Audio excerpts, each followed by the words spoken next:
एक राज्य में एक राजा और रानी राज करते थे।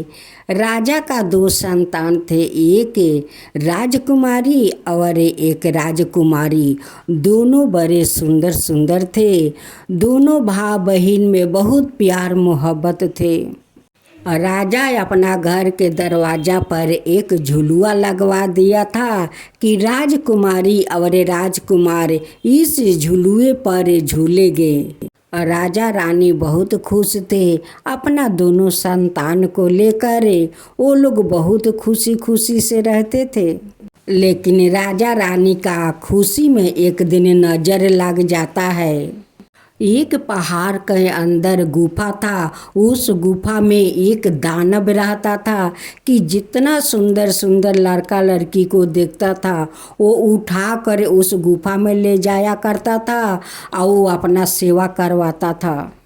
उस दानव ने रात में ना जाने कितना रूप धारण करता है, लेकिन वो दिन में नहीं रूप धारण करता है और नहीं दिन में कहीं बाहर निकलता है। वो जब निकलता है तो वो अंधकार में रात में निकलता है। राजकुमारी तो 11 माता का भक्त थी। वो सारा दिन 11 माता के श्रृंगार में लगी रहती थी, उनकी पूजा पाठ में लगी रहती थी। जब उनकी थोड़ा समय मिल जाता तो उस समय वो झुलुआ में आकर बहुत आनंद लेती थी। एक दिन शाम के पहर राजकुमार उस झुलुआ में बैठकर झूल रहे थे। उस रात को दानव निकला, देखता है कि राजकुमार झुलुआ पर झूल रहा है। अब तो नजर लग गया उस दानव को। कहने लगा कि इस राजकुमार को तो मैं ले जाऊंगा और इससे मैं अपना सेवा करवाऊंगा। ये तो खूब सुंदर राजकुमार है, ये मेरा ज़्यादा सेवा करेगा। राजकुमार का एक दोस्त था जो राजकुमार अपना दोस्त से बहुत प्यार करते थे। एक दिन दानव राजकुमार के साथ उनकी दोस्त के देखा था। अब तो दानव सोचने लगा कि क्यों ना उनका दोस्त के मैं रूप लेता हूँ और जाकर उन्हें उठाकर गुफा में ले जाता हूँ।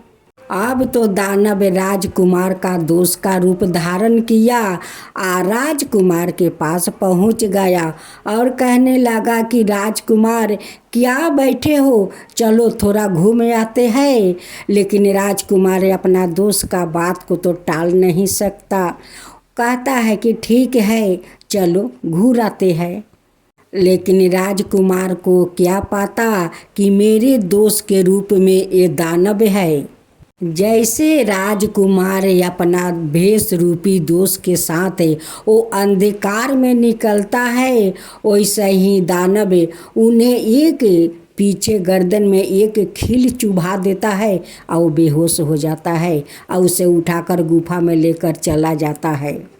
वो दानव क्या करता है कि जितना लड़का लड़की को सेवा करने के लिए उठाकर गुफा में ले गया था, वो दिन का सभी को खील चुभाकर बेहोश कर देता है और सारा दिन वो लोग बेहोश रहता है। जब शाम होता है तो खील निकाल देता है, सब लोग उठकर बैठ जाता है और वो अपना सभी से सेवा करवाता है। राजकुमार का 3-4 घंटा गायब होना हो गया था। अब तो राजा बहुत बेचैन हो गया कि मेरा राजकुमार अपना दोस्त के साथ गया तो अभी तक नहीं लौट कर आया। राजा अपना दास को कहते हैं कि जाओ उनकी दोस्त के घर से राजकुमार को बुला कर लाओ। जब दास जाते हैं उनके घर तो उनकी दोस्त से पूछते हैं कि राजकुमार कहाँ है। दोस्त कहता है कि राजकुमार तो मेरे साथ आए नहीं, उन्हें तो आज मैं देखा नहीं, राजकुमार मेरे साथ नहीं आया है। ओ दास कहता है कि तुम 4 घंटा आगे तुम गया था दोस्त के साथ घूमने, और कहता है कि दोस्त मेरे साथ नहीं आया है तो कहाँ गया। अब तो दोस्त कहने लगे कि मुझे तो पता नहीं है, लेकिन राजकुमार मेरे साथ नहीं आया है और नहीं मैं दोस्त को अपना बुलाने के लिए महल में गया था। आज तो मैं अपना घर से बाहर नहीं निकला है। अब तो दास लौट कर आता है। राजा साहब से कहता है कि राजा साहेब, राजकुमार अपना दोस्त के घर में नहीं है, उनकी दोस्त तो आए थे नहीं। राजकुमार का दोस्त कहता है कि मैं तो आज घर से निकला नहीं, तो मेरे साथ राजकुमार कैसे आएंगे। अब तो राजा रानी पागल जैसे करने लगा। दास दासी से कहते हैं कि तुम देश देश में जाओ, लेकिन मेरा राजकुमार को ढूंढ कर लाओ, जहाँ भी हो वहाँ से ढूंढ कर लाओ। राजकुमार को तो ढूंढते ढूंढते पूरा 6 महीना बीत गया, लेकिन राजकुमार को कोई पता नहीं चला। राजकुमारी इगारस माता के पास बैठती है, हाथ जोड़कर मिनती करती है, कहती है कि माता, आप तो सबके दाता है, सबके माता है, लेकिन आपका संतान 6 महीना से गायब है, आपका कोई पता नहीं है माता। माता, कुछ तो बताइए कि मेरे भाई कहाँ है। आप सब कुछ जानते हैं माता, आपसे कुछ नहीं छुपा है, आप ही बता सकती है कि मेरे भाई कहाँ है। वो जहाँ भी हो, अताल हो पाताल हो, मैं अपना भाई को ढूंढने जाऊंगी, आप बस थोड़ा इशारा कीजिए। राजकुमारी रोते रोते इगारस माता के पास वहीं पर सो जाती है। इगारस माता उन्हें सपना में दर्शन देती है।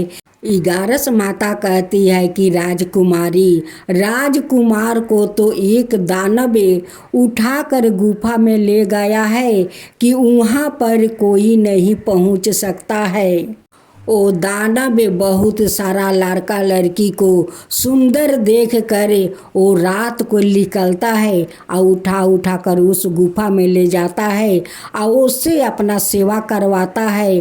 और दिन को वो लोग का गले में एक खील चुभा देता है, वो लोग बेहोश हो जाता है और वो लोग सारा दिन बेहोश रहता है। जब शाम को अंधकार हो जाता है, वो दानव खील निकाल देता है, सब लोग होश में आ जाता है और सबसे वो सेवा करवाता है। वहाँ पर कोई नहीं पहुँच सकता है राजकुमारी। वो ऐसा गुफा है कि वहाँ पर कोई नहीं पहुँच सकता है। उस दानव का वहाँ पर सारे दूत रहते हैं। राजकुमारी कहती है कि इगारस माता, तो क्या मेरा भाई कभी लौट कर महल में नहीं आएंगे। इगारस माता कहती है कि अगर उस दानव को मार दिया जाए तभी न सबको मुक्ति मिल जाता है और राजकुमारी अपना महल में लौट आएंगे। राजकुमारी कहती है कि माता, वो तो आप कर सकती है, आप तो माता है, आप तो कुछ भी कर सकती है माता। मेरे भाई को वो दैत्य से बचा कर लाइए माता, उससे मुक्ति करा कर लाइए माता। जब राजकुमारी का अंगी टूटा तो कहती है कि मैं तो सपना में इगारस माता से इतना घड़ी बात कर रही थी। राजकुमारी जाकर अपना माता पिता से कहती है कि पिताजी, भाई को तो दानव उठाकर गुफा में ले गया है। वो सब सुंदर सुंदर लड़का लड़की को उठाकर ले जाता है, वो अपना सेवा करवाता है। राजा कहते हैं कि राजकुमारी, ये सब आपको पता कैसे है, आप कैसे जानती है कि राजकुमार को दानव गुफा में उठाकर ले गया है। वो कहती है कि पिताजी, सपने में इगारस माता दर्शन दी थी और ये सारे बात इगारस माता मुझसे कही थी सपने में। राजा कहते हैं कि राजकुमारी, ये तो सपना था, सपना में तो बहुत कुछ लोग देखते हैं, लेकिन सपना कभी सच होता है, ये सपना कभी सच नहीं होता है राजकुमारी। लेकिन सपना तो सच था, वो झूठा नहीं था। राजकुमारी आकर उसी झूला पर वो बैठकर झूल रही थी। शाम का समय था, अंधकार छा गया था। उस समय दानव फिर से निकल कर देखता है कि राजकुमारी एक झूला पर झूल रही है। ये तो बहुत सुंदर है। ये तो सबसे ज़्यादा सुंदर है। जितना मैं लड़का लड़की को पकड़ कर ले गया हूँ उससे ये अधिक ज़्यादा सुंदर है। इसे मैं अपना साथ कैसे ले जाऊँ, कैसे क्या करूँ। तब शैतान दानव उनकी भाई का रूप धारण करता है और राजकुमारी के पास जाता है। राजकुमारी तो राजकुमार को देखकर बहुत खुश हो जाती है कि 6 महीना के बाद मेरे भाई आया है। भाई तू इतना दिन कहाँ था? राजकुमार कहते हैं कि मैं तो मामा का घर गया था, 6 महीना पर मैं आया हूँ। चलो मैं दोस्त को घर घुमा कर लाता हूँ, नहीं तो दोस्त कहेगा कि 6 महीना से राजकुमार कभी मुझसे मिलने नहीं आया, वो मामा का घर जाकर मुझे भूल गया है। चलो हम लोग अपना दोस्त के साथ मिलकर आते हैं।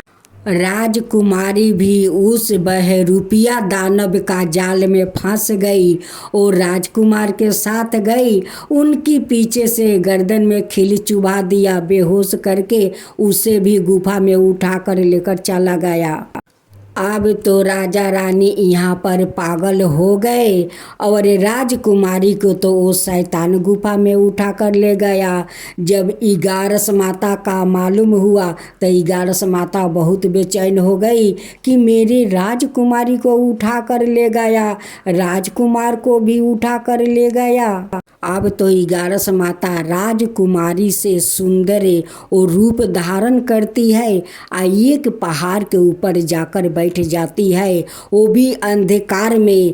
जब दानव निकला तो देखकर कहता है कि इतना सुंदर राजकुमारी पहाड़ का ऊपर अकेली बैठी है। अब तो दानव वहाँ एक राजकुमार के तरह ही अपना भेष बदलता है और राजकुमारी के पास जाता है।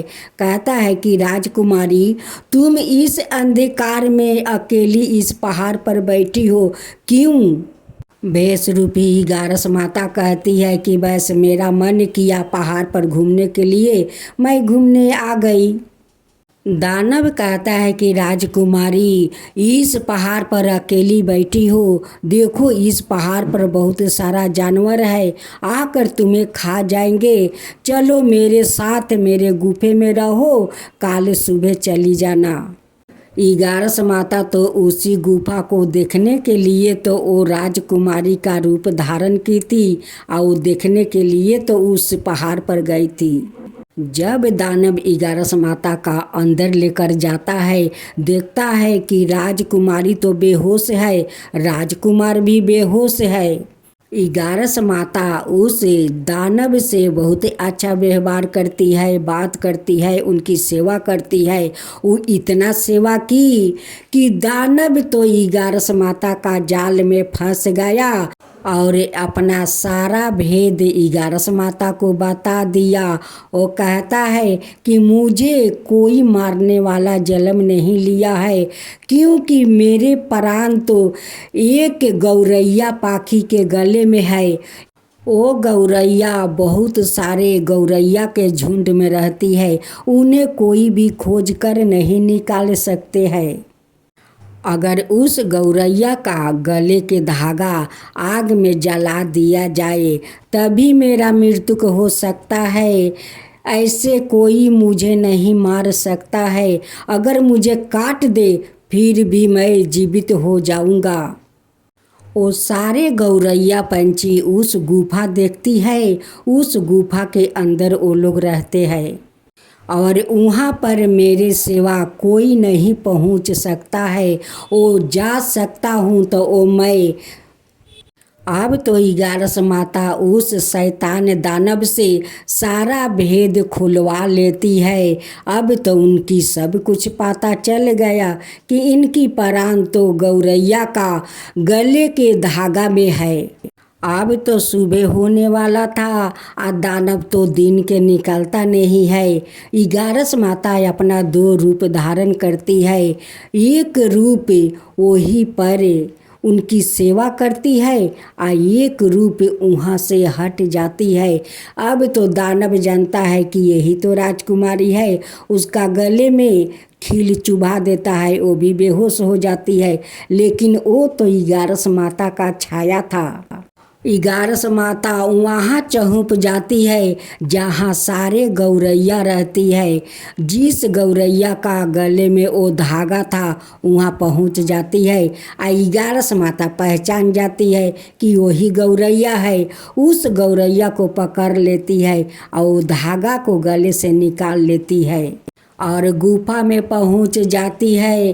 कहती है कि दानव, अब तेरा जीवन शेष है, अब तू नहीं बचेगा। इस धागा को देखता है, यही धागा तो गौरैया का गले में था। दानव कहने लगा कि आप कौन हो, आप कैसे उस गौरैया के पास पहुंची, कैसे ये धागा ली, तुम कौन हो? 11 माता कहती है कि मैं कौन हूँ कौन नहीं हूँ। जितना लड़का लड़की को तू बेहोश किया है उसे सब को बचाओ, नहीं तो इस धागा को मैं आग में जला दूंगी और तुझे मार दूंगी। अब तो दैत्य हाथ जोड़ने लगा, रोने लगा कि मेरा धागा दे दो, मेरा धागा दे दो। तुम कौन हो, कैसे तुम छल करके इस गौरैया का पास पहुंच गई या धागा उसके गले से निकाल ली? मुझे धागा दे दो, नहीं तो मैं जीवित नहीं रहूँगा। 11 माता कहती है कि पहले सारे बच्चों को खील निकाल, उसे जीवित कर, तबे तुझे इस धागा मिलेगा, नहीं तो नहीं मिलेगा। अब तो सारे के खील निकाल देता है। तो माँ कहती है कि इस आग में सारे खील को डाल, आग में डाल देता है, सब लोग जीवित हो जाता है। अब तो 11 माता कहती है कि फिर तुझे मैं जीवित रखूँगी कि फिर से तू सभी बच्चों को उठा कर लाएगा और अपना सेवा करवाएगा। जैसे 11 माता उस धागा को उस आग में जलाती है, वैसे दानव जल कर भस्म हो जाता है। सभी बच्चों अपना अपना घर जाते हैं और राजकुमार राजकुमारी लौट कर अपना महल में आते हैं। आते ही राजा रानी का देख कर खुशी का कोई ठिकाना नहीं है कि मेरा राजकुमार राजकुमारी कहाँ से आ गए, ये लोग कहाँ थे। राजकुमारी हाथ जोड़ कर 11 माता के कहती है कि माता आप तो धन है, आप तो कभी अपना संतान को मृत्यु के मुख में नहीं जाने देती है माता, आप तो अपना संतान को रक्षा करती है माता। 11 माता राजकुमारी को अखंड सौभाग्यवती रहने को आशीर्वाद देकर और अंतर ध्यान हो जाती है। जब राजा राजकुमारी से पूछते हैं, कहते हैं कि बच्चों तुम लोग कहाँ थे? राजकुमारी कहती है कि पिताजी दानव बहुत सारा लड़का लड़की को उठाकर गुफा में ले गया था और वो अपना सेवा करवाता था, मुझे भी उठाकर ले गया, मेरे भाई को उठाकर ले गया और ले जाकर क्या करता है, वो गर्दन में एक खीला ढुका देता है, लोग बेहोश हो जाता है और रात में खीला निकाल कर सभी को जीवित कर देता है और अपना सेवा करवाता है। ये तो 11 माता वो सपना में झूठ नहीं बोली थी, वो सपना सच था पिताजी, सच था। आज 11 माता सभी को जीवन दान दी है, सभी को रक्षा करके वहाँ से ले आई है। ये तो 11 माता का कृपा है पिताजी। अब राजा रानी कहने लगे कि चलो काल तो एकादशी है, हम लोग सब कोई मिलकर 11 माता का धाम धूम से पूजा करते हैं और सारा नगरवासी में डंका पिटवा देते हैं कि सब लोग 11 माता का एकादशी के दिन उनकी पूजा करें। राजा सारे नगरवासी के साथ धूमधाम से 11 माता का पूजा करते हैं। सभी लोग 11 माता को जयकारा लगाते हैं, 11 माता की जय हो, 11 माता की जय हो, विष्णु भगवान की जय हो, विष्णु भगवान की जय हो।